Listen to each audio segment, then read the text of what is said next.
नमस्कार प्रिय विद्यार्थियों, प्राकृतिक चिकित्सा भाग 1 आज हम पढ़ रहे हैं, जिसका प्रमुख विषय है चिकित्सा में त्रिदोष की अवधारणा। त्रिदोष ये क्या है, इनके बारे में जानेंगे और चिकित्सा में इनका कैसे उपयोग किया जाता है, इनके कम ज़्यादा से हमारे शरीर पर क्या प्रभाव पड़ता है, उसके बारे में विस्तार से हम समझने वाले हैं। देखिए, वात है और पित्त आप देख रहे हैं और कफ है, ये तीनों को क्या संज्ञा दी गई है? त्रिदोष की संज्ञा दी गई है। वात, पित्त और कफ ये पंच महाभूतों से कैसे निर्मित होता है वो भी हम इस वीडियो में पढ़ेंगे। अब देखते हैं सबसे पहले प्राकृतिक चिकित्सा का विज्ञान जो है ये कैसे कार्य करता है। जब ये बात आप पढ़ रहे हैं, जब आपको प्राकृतिक चिकित्सा के बारे में जब पढ़ना शुरू किया है तो कोई व्यक्ति भी आपसे पूछेगा कि चिकित्सा शब्द की व्युत्पत्ति कैसे होती है, चिकित्सा का शाब्दिक अर्थ क्या है। तो आप देखेंगे चिकित्सा शब्द कित रोगापनयने धातु से बना है, जिसका तात्पर्य रोग के अपनयन यानी दूर करने वाली विधि यानी उपाय को ही चिकित्सा कहते हैं। इसको अच्छे से समझ के याद रखना है। सीधा सीधा कोई भावार्थ पूछे चिकित्सा का तो आपको यही बताना है, जो रोगों को दूर करने वाली जो विधि है, उपाय है, उसको चिकित्सा कहते हैं। चिकित्सा के अन्य और भी अर्थ हैं, जैसे हमारे शब्दकोश है अमरकोश, ये डिक्शनरी है बहुत बड़ी, इसमें कहा चिकित्सा का अर्थ रुक प्रतिक्रिया किया गया है। रुक प्रतिक्रिया किया गया है। आचार्य चरक जी ने क्या कहा? जिन क्रियाओं से शरीर की धातु यानी आपके दोष, रस, रक्त आदि 7 जो धातुएं हैं, मल हैं, ये साम्य अवस्था में यानी बैलेंस में जब आ जाए वही चिकित्सा कहलाती है। इसको भी अच्छे से आपने ध्यान रखना। अब बात करते हैं पंच महाभूत। ये पंच महाभूत क्या हैं? यानी भूत जो शब्द है, खाली हम भूत की जो कहानियाँ सुनते हैं वो भूत नहीं है। अब भूत का वास्तविक स्वरूप क्या है? यानी भूत शब्द की निरुक्ति भू और ये घन क्त प्रत्यय लगने से भूत शब्द बनता है।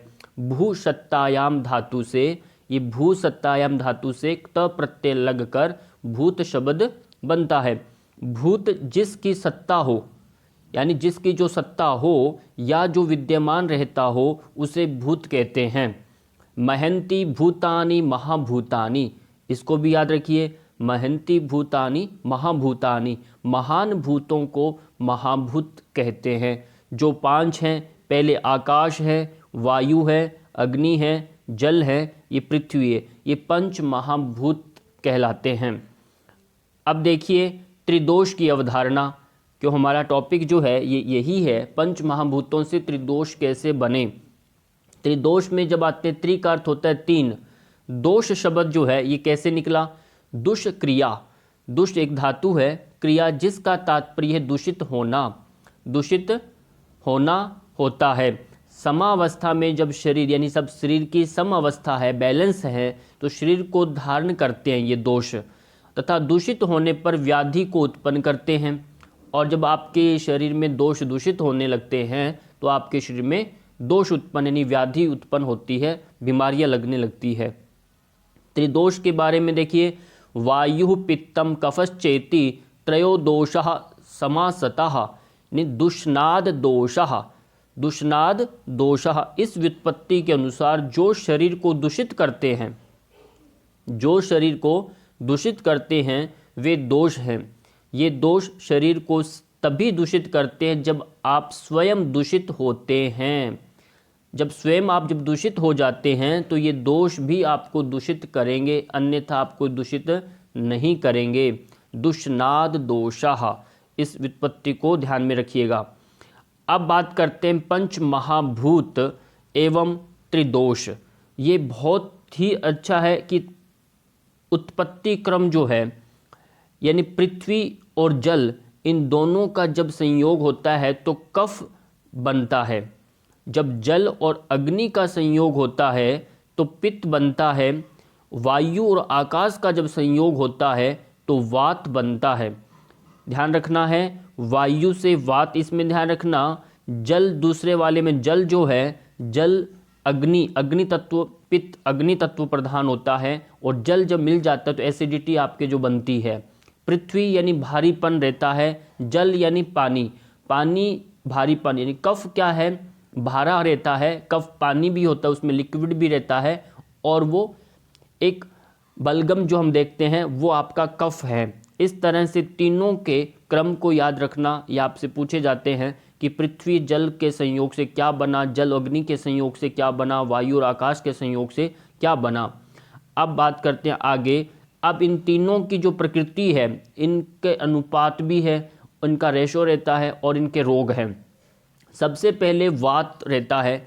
जब भी आप हाथों की नाड़ी नब्ज़ जब देखते हैं तो सबसे पहले जो आपका वात आता है, पित्त आता है, कफ आता है, ये इसका क्रम रहता है। और वात क्या है कि 4 इसका रेशो है, पित्त का 2 है, कफ का 1 है। अब रोगों की बात करें, सबसे ज़्यादा वात के रोग होते हैं, 80 रोग माने गए हैं, पित्त के 40 रोग माने गए हैं और कफ के 20 रोग माने गए हैं। अब ये भी आपको याद रखना है, पित्त के सबसे कम आपके बीच वाले हैं और कफ के सबसे कम है और वात के सबसे ज़्यादा है। 4-2-1 का रेशो रहता है वात पित्त कफ के अंदर। जब ये अस्त व्यस्त होता है, बिगड़ता है रेशो, तब समझिए आपके शरीर में बैलेंस बिगड़ रहा है, आपके रोग बढ़ेंगे, रोग आपके अंदर आएंगे। अब एक एक करके हम इनके लक्षणों के बारे में और इनकी जो वात की जो प्रकृति है व्यक्ति की, उसको हम अच्छे से समझेंगे। यानी वात प्रधान कोई व्यक्ति है, हमें कैसे पता लगेगा, उसके शरीर से, त्वचा से, बालों से, आँखों से, उसकी पूरी बॉडी का जो एक लक्षण विद्या रहती है उससे हमें कैसे मालूम पड़े। तो ये बहुत ही ध्यान से आपने इसको समझना है। लक्षण और वात तो आपको मालूम हो ही गया, आकाश और वायु के संयोग से बनता है वात। अब इसमें पहला जो वात प्रधान व्यक्ति होते हैं उनका शरीर कैसा होता है, दिखने में छोटे होते हैं, हल्के होते हैं, पतले होते हैं, अकड़न इनमें रहती है, क्योंकि पूरे शरीर में वात भरा रहता है, अकड़न होती है, पतले होते हैं, हल्के होते हैं, हवा में उड़ने वाले इनका शरीर होता है और हाइट भी इनकी छोटी रहती है। त्वचा देखें तो इनकी त्वचा रुक्षता रहती है, यानी रूखा रूखापन इसमें त्वचा में होता है। इनकी स्किन जो है ड्राई रहती है क्योंकि वात से सूख जाता है। नाखून व त्वचा दोनों इसमें खुरदरापन होते हैं, नाखून आपने देखे होंगे, स्किन इनकी बहुत ज़्यादा ड्राई होती है, फटने लगती है, तो यानी वात प्रधान व्यक्ति उसको कह सकते हैं। बालों की बात करें तो बाल इनके रूखे सूखे सूखे बाल होते हैं, आप कितना ऑयल लगाएं फिर तुरंत सूख जाते हैं। 2 मुँह बाल होते हैं जिनके 2 मुँह बने रहते हैं। टूटने वाले बाल होते हैं, शरीर पर दाढ़ी आने लगती है, पूरे शरीर बॉडी पर आपके स्किन पर बाल उगने लगते हैं। तो ये आप समझेंगे कि ये वात प्रकृति का व्यक्ति है। और आंखें इनकी कैसी होती हैं, आंखें इनकी शुष्क रहती हैं, यानी सूखी सूखी रहती है, शुष्क यानी इनमें, अब शुष्क मतलब ये सूखापन जिसमें रहता है। और निंद्रालु ऐसे आंखें देखेंगे तो नींद जैसा आती रहेगी, इनको नींद का इनमें दिखती है, नींद आने का। तो ये आंखें इनकी हो गई शुष्क और निद्रालु। अब इनके विचार कैसे होते हैं, विचारों में देखें तो ये जल्दी से बदलाव कर लेते हैं। इनका डिसीजन जो होता है, कोई एक कमेंट जो होता है इनका स्थिर नहीं होता, फाइनल नहीं होता, ये अपनी बात को मुकर जाते हैं, बदल देते हैं बात को। आज इन्होंने कुछ भी तय किया और फिर शाम को या 2 दिन बाद अपनी बात से ही कमेंट से घूम जाते हैं ये। और विकार, और ये आपके विचारों में इनके विकार विकृति, यानी कह सकते हैं कि बोलने में थोड़ी कटुभाषी भी होते हैं, बोलने में इनकी स्लिप टंग जो है वो कुछ भी बोल दे दिया।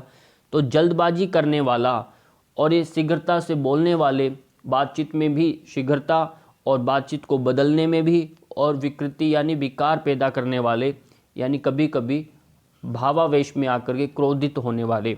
अब है काम शक्ति। काम शक्ति इनकी अस्थिर होती है, अस्थिर मतलब ज़्यादा होती है, कभी तो इनकी काम इच्छा या कम होती है।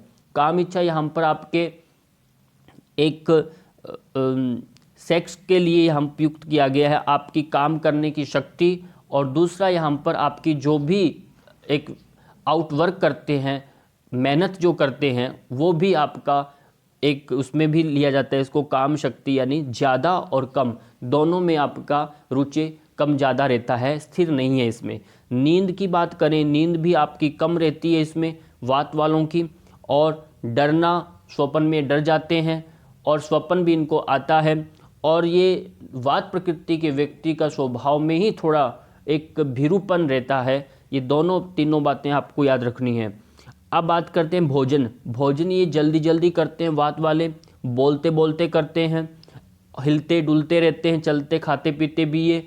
और ठंडा सहन नहीं होता है इनको, ठंडा यदि भोजन करें वो सहन नहीं कर पाते ये।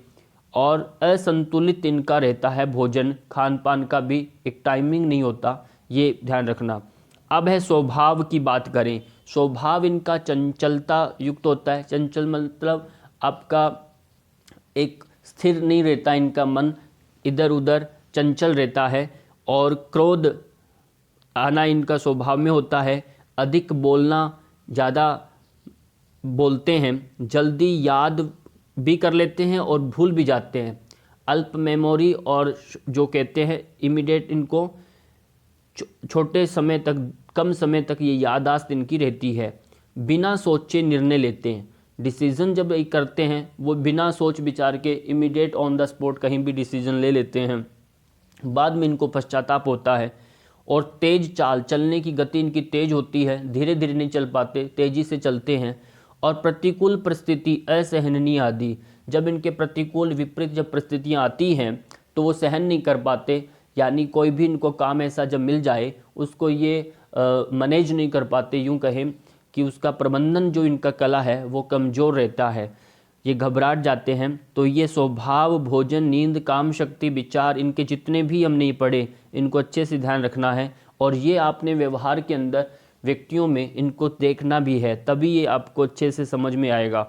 अब त्रिदोष सारणी में दूसरा है पित्त। वात के बाद पित्त जो बनता है, अग्नि और जल के मेल से पित्त का निर्माण हुआ। अब इसमें शरीर की बात करें, पित्त प्रकृति का शरीर मध्य होता है और एक कोमल यानी सॉफ्ट होता है इनका शरीर, मध्य और कोमल। त्वचा इनकी उष्णता यानी इनकी त्वचा में गर्मी होती है, त्वचा यानी गर्म रहती है। और शरीर पे इनके तिल, मस्से, आपके इनके स्किन पर आपको बहुत ज़्यादा तिल दिखेंगे, मस्से दिखेंगे। जो फोड़े फुंसियाँ जो आपको त्वचा पर, स्किन पर देखते हैं वो इनकी त्वचा पर पित्त प्रकृति वालों के निशान दिखेंगे। बाल इनके लालिमा युक्त होते हैं, लाल लाल बाल होते हैं। और जब जैसे इनकी एज बढ़ती है, आप देखते होंगे बचपन में भी इनकी लालिमा यानी ऐसे मेहंदी जो लगा कर रखते हैं, ऐसे बाल इनके दिखने में मिलते हैं। और गंजापन, यदि इनके सर पर गंजापन होता है। सफ़ेद व कम बाल होते हैं, या तो सफ़ेद हो जाएंगे या बिल्कुल ही बाल नहीं होंगे। जिनको भी गंजापन है तो आप समझ जाइए तुरंत ये पित्त प्रकृति प्रधान व्यक्ति है। आंखें इनकी लालिमा और उनकी आंखों के ऊपर जो भौवें होती हैं, जो आईब्रोज होती है, वो कम पलकें उसमें रहती हैं, ये भी उसका एक निशान होता है। और विचार, एक नेगेटिविटी जो है इनमें बहुत जल्दी पकड़ करते हैं। पॉजिटिविटी जो है, सकारात्मकता जो सोच है, नज़रिया जो है, ये एक तार्किक बुद्धि के होते हैं। इनका विचार जो है तर्क वितर्क करने में ये अग्रणी होते हैं, आगे बढ़ते हैं। और विचार भी मध्य श्रेणी का ही रखते हैं। और ये आपने इसका भी ध्यान रखना, नकारात्मकता इनमें ज़्यादा जल्दी आती है और मध्य विचार के होते हैं ये। अब बात करते हैं इसमें इनकी काम शक्ति जो होती है वो पित्त प्रकृति वालों की कम होती है, ये भी ध्यान रखनी है। और पित्त प्रकृति की काम शक्ति कम है और यदि शारीरिक बल की, काम की बात करें वो ज़्यादा होती है। और यदि हम इसमें संभोग की, सेक्स की बात करें वो बिल्कुल कम होती है। नींद की बात करें, नींद इनकी मीडियम होती है, मध्यम रहती है। भोजन की बात करें तो भोजन ये अधिक करते हैं क्योंकि ये वृक्कोदर की भांति होते हैं, बहुत ज़्यादा खाने वाले होते हैं, तेज खाना पसंद करते हैं, गर्म सहन नहीं कर पाते। इनको हरी मिर्च खा नहीं पाएंगे, लाल मिर्च बहुत तेज़ लगेगी, चिल्ली ज़्यादा लगेगी क्योंकि इनके अंदर पहले से उष्णता भरी हुई है। तो ये भोजन के बारे में, इनको ठंडी चीज़ प्रिय होती है, यानी ठंडा, यानी बहुत ज़्यादा ठंडा भी नहीं, ज़्यादा गर्म नहीं, नॉर्मल इनको खाना पसंद होता है। स्वभाव की बात करें, स्वभाव इनका तेज होता है और शीघ्र क्रोध करते हैं। एक होता है क्रोध करना, एक होता है शीघ्र, छोटी छोटी बात को लेकर तुरंत बीपी हाई इनका सामान्यता रहता है। शीघ्रता से क्रोध करते हैं, बात का अर्थ अनर्थ लगा लेते हैं, तर्क वितर्क करने में कुशल होते हैं, समझौतावादी, और ये समझौतावादी भी होते हैं, ज़्यादा बात को उसको सहजता से सुलझाने की कोशिश करते हैं। जैसे राजनेता लोग जो होते हैं उनमें भी पित्त प्रकृति प्रधान रहती है और समझौतावादी ये रहते हैं। सामान्य ये यादाश्त रखते हैं, बहुत लंबी यादाश्त इसमें नहीं रहती। सहनशीलता का अभाव होता है, सहन नहीं करेंगे तभी तो गुस्सा आता है, शीघ्र क्रोध होते हैं, सहनशीलता का अभाव रहता है। और चाल इनकी मध्य होती है, धीमी चाल चलने वाले होते हैं, धीमी बिल्कुल भी धीमी नहीं, मध्य सामान्य गति चाल ये चलते हैं, दिखने में तेज गति दिखाई नहीं देती। इस तरह से पित्त प्रकृति के जो व्यक्तित्व होता है, पर्सनैलिटी जो होती है, वो आपने जाना। अब त्रिदोष में सारणी में एक लक्षण है, और ये कफ जल प्रकृति, कफ जो है जल और पृथ्वी तत्व से बना है। इसका जो शरीर है जल तत्व वाला यानी कफ प्रकृति वाला, ये लंबा शरीर, सुडौल, मजबूत, मोटा। जो व्यक्ति मोटापा जिनमें दिखता है, मोटापा अलग है, एक मोटा स्थूलता है, शरीर में भारीपन जो होता है वो अलग है, और एक शरीर अपने आप सुव्यवस्थित है, नहीं कि ऐसे बेडोल नहीं कहने का मतलब, यहाँ सुडोल है, सुंदर आकृति जिसकी हो और हाइट कद काठी उसकी अच्छी हो, मजबूत हो, वह व्यक्ति कफ प्रधान होता है। त्वचा इनकी कोमल होती है, चिकनाहट, संदिग्धता, इनमें चिकनापन दिखता है, स्किन शाइनिंग करती है, चमकती है। तो ये सारा का सारा, जैसे छोटे छोटे बच्चों में आपने देखा होगा त्वचा उनकी कितनी सुंदर चमकती है। बाल इनके घने, लंबे, काले, सुंदर होते हैं, घुंघराले बाल होते हैं। अब जिनके काले बाल हैं तो एक सीधा सीधा संबंध इसका, उनके आयरन की कमी नहीं होती, शरीर में खूब आयरन रहता है। अब उनके HB की मात्रा कुल मिला के ठीक होती है, सुंदर होते हैं, और घुंघराले बाल जो होते हैं ये सब इनके लक्षण हैं। और आंखें बड़ी व सुंदर होती हैं, घनी पलकें होती हैं। जब आप देवी देवताओं के चित्र देखते हैं तो उनका शरीर कद काठी, शरीर पर सुंदरता, लंबे घने बाल, घुंघराले, है ना, आंखें बड़ी बड़ी होती हैं। विचार ज़्यादा न सोचना, ज़्यादा सोचते नहीं है ये, सकारात्मकता होती है इनमें, पॉजिटिव इनमें रखती है, सात्विकता इनमें रहती है, और जल्दी प्रकट नहीं करते। कोई भी अपनी बात का कोई सीक्रेट जो होता है उसको छुपा के रखते हैं, तुरंत प्रकट नहीं करते बात को। तो ये सब इनमें विशेष गुण होते हैं। इसी के साथ साथ इनमें जो लक्षण की बात करें, लक्षण जो हैं इनमें कफ लक्षण ही हम देख रहे हैं, कफ वालों के काम शक्ति ये अधिक होती है इनमें। वासना जो हम कहें जिनको, वो इनमें ज़्यादा रहती है। भोग विलासी ये होते हैं, और नींद जो इनकी है अधिक होती है, खूब नींद इनको प्रिय होती है, ज़्यादा सोना इनको अच्छा लगता है। भोजन भी ये धीरे धीरे दिन में कई बार खाते हैं, खाने के शौकीन होते हैं, मीठी चीज़ें खाना पसंद करते हैं, दिन भर कुछ ना कुछ खाते रहते हैं। स्वभाव इनका आलस्य युक्त होता है, आलसी टाइप में होता है। और अच्छी यादाश्त बहुत अच्छी होती है इनकी, बातें लंबी समय तक याद रखते हैं। देर से निर्णय लेना, यानी शीघ्रगामी नहीं होते, दीर्घगामी यानी विचार शक्ति इनकी रखते हैं, और निर्णय डिसीजन भी स्लो लेते हैं, लटका कर पेंडिंग करते हैं, धीरे धीरे निर्णय लेते हैं। बेप्रवाह होते हैं, ज़्यादा चिंता नहीं करते, और सहनशील होते हैं। कोई भी इनकी तकलीफ़ को सहन करने की पोटेंशियल इनकी पावर काफ़ी अच्छी होती है, और चाल में धीमी चाल होती है। इस तरह से वात, पित्त, कफ, हमने तीनों को क्रमशः एक एक करके इनके लक्षणों को और इनके कार्यों को हमने जाना। और ये आपने अच्छे से इस विषय को अच्छे पढ़ लेना है, और एक एक करके इनको आप नोट कर सकते हैं, इनको लिख लीजिए, ये बहुत ही ज़रूरी है। और इसके साथ साथ अब ये आपको पता चल गया, अब इनके तीनों के त्रिदोष के रोग कौन से हैं, उपाय क्या करने हैं, वो भी आप अच्छे से एक बार देख लीजिए। मान लीजिए किसी का वात प्रकृति का व्यक्ति है, उसको कितने तरह के रोग लगते हैं। देखिए, उसके गले में रोग होने की संभावना होती है, श्वास का रोग लग सकता है, कान का बहरापन, क्योंकि ये वात है, वायु से संबंधित शब्द है, तो इसलिए कान का रोग भी लगाने का इसमें रहता है। जुकाम और नाक, आँख का रोग, जुकाम भी होता है, नाक है, आँख का रोग, और मंद अग्नि, पाचन क्रिया है वो कमज़ोर रहती है। बवासीर का, ये सब जो बातें हैं ये अधिकांशतः खान पान जब करते समय इनके विचार स्थिर नहीं होते, ये उसी का परिणाम होता है कि इनको कब्ज़ बनती है, बवासीर होती है, मलाशय रोग होते हैं यानी आपका रेक्टम से संबंधित रोग होते हैं, मानसिक विकार रहते हैं और जोड़ों में दर्द रहता है। वात रोग आप देखा होगा, पूरे बॉडी में अर्थराइटिस है, चाहे जितने भी बॉडी पेन हो रहा है उसके, जितना भी कमर दर्द, सर्वाइकल, सब के सब ये जोड़ों में दर्द में आ जाएंगे। मानसिक विकार, जो भी मेंटल डिसऑर्डर होते हैं, ज़्यादा चिंता करते हैं, सोचते हैं, उन सब का ये मानसिक विकार में आएगा। अब इनका इलाज क्या है? इलाज को देखिए, स्नेहन पदार्थ। स्नेहन पदार्थ का मतलब होता है कि ऐसा जैसे हम ऑयल यूज़ करते हैं, सरसों का मस्टर्ड ऑयल है, वो स्नेहन चिकना चिकना जो पदार्थ रहता है उसको आप यूज़ करें, उसकी मालिश करें, ये तब भी इसका इलाज होता है वात का। और उष्ण उष्ण प्रकृति यानी आपको गर्माहट, कई बार ऐसी शेक लेना पड़ता है। नस से आपने देखा है, नाक से पहले महिलाएं हैं, कोई भी नस से नस्वार जिसे हम कहते हैं, नाक से सूंघना जो होता था, तो उससे भी ये दोष ठीक होता है, क्योंकि जुकाम, नाक, आँख, इन सब का रोग ठीक करने का काम करता था नस से। और फिर है दबाना। शरीर में यदि बॉडी पेन हो रहा है, वात बिगड़ा हुआ है, तो शरीर को दबाना, इसलिए बड़े बुजुर्गों को शरीर को दबाना ज़्यादा आरामदायक होता है वात रोगियों में। और बस्ती एक विधि है जिसके माध्यम से हमारी बड़ी जो आंत है उसका सफाई किया जाता है।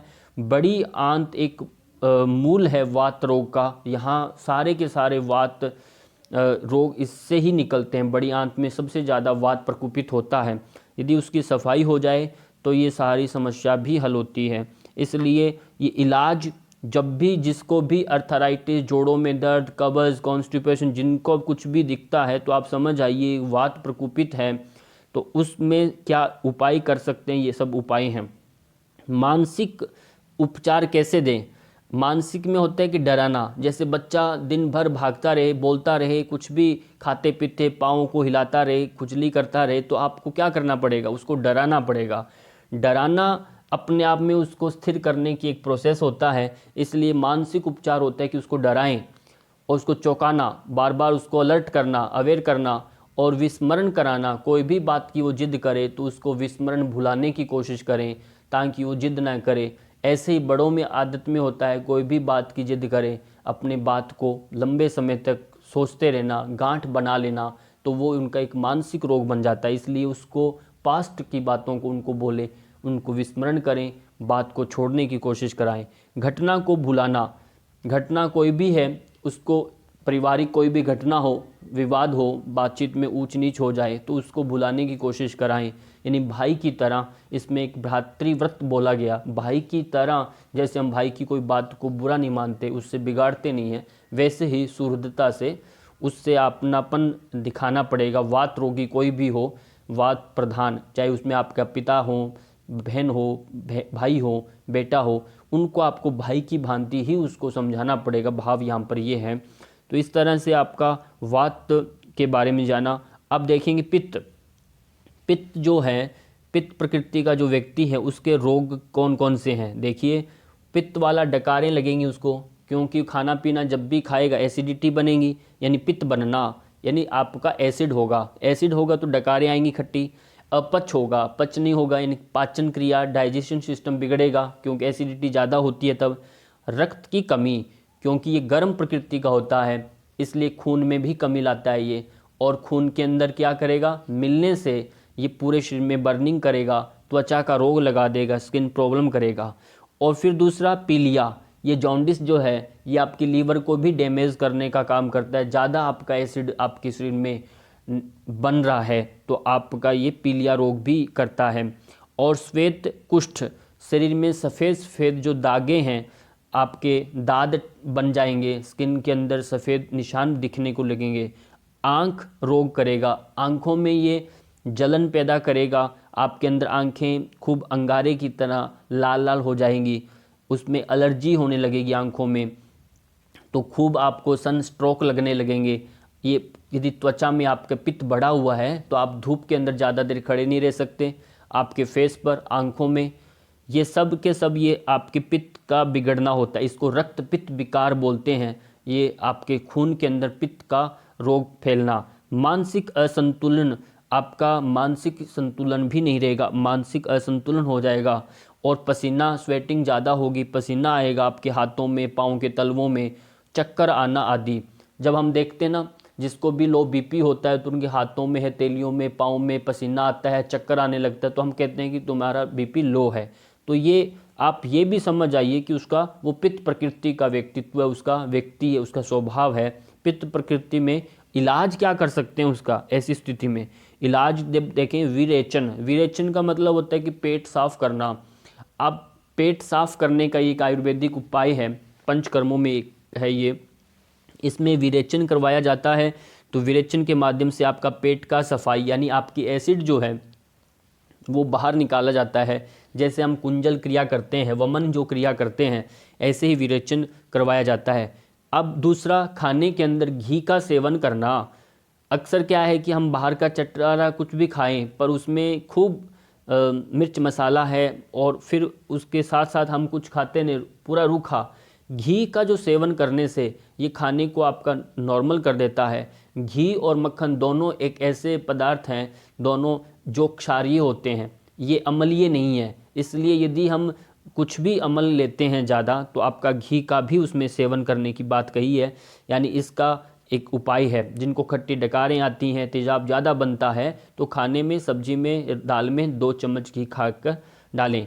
मधुर यानी मीठा गुड़ खाएं, गुड़ वाली शक्कर खा सकते हैं। शीत ये आपको लेना है, ठीक। अब इसमें अमाशय इसमें मूल है। हमारा जो स्टमक है, जो मैंने कहा अभी, वमन करके आप कुंजन करके इसका उपाय कर सकते हैं।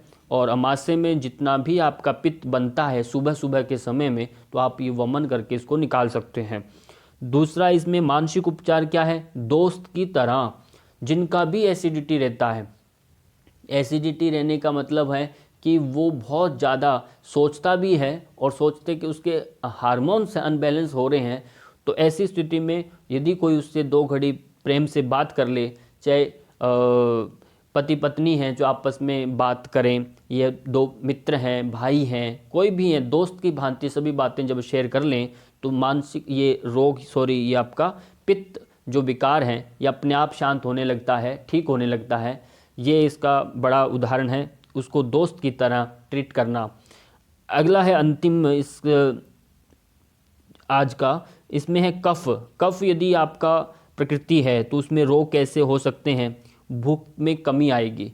कफ प्रकृति में वहाँ कहा हमने पढ़ा, कफ प्रकृति वाला व्यक्ति दिन में बार बार खाता है, ज़्यादा खाता है, ये ध्यान रखना है। और कफ जब आपका बिगड़ता है तो इसमें रोग की संभावना जो होती है वह भूख में कमी आ जाएगी और भारीपन रहेगा शरीर में, जुकाम होगा क्योंकि पानी तत्व ज़्यादा बढ़ेगा तो आपके आलस्य आएगा, स्मृति नाश करने लगता है ज़्यादा आपका ये कफ बढ़ने लगता है तो, और मोटापा ज़्यादा आएगा। अस्वाद, खाने पीने में कुछ में भी रुचि नहीं होना, स्वाद का अस्वाद इसमें होने लगता है। ये बिगड़ने पर है। जब ये सम अवस्था में रहते हैं, ठीक रहते हैं, तो इनके पॉजिटिव रिजल्ट भी आते हैं।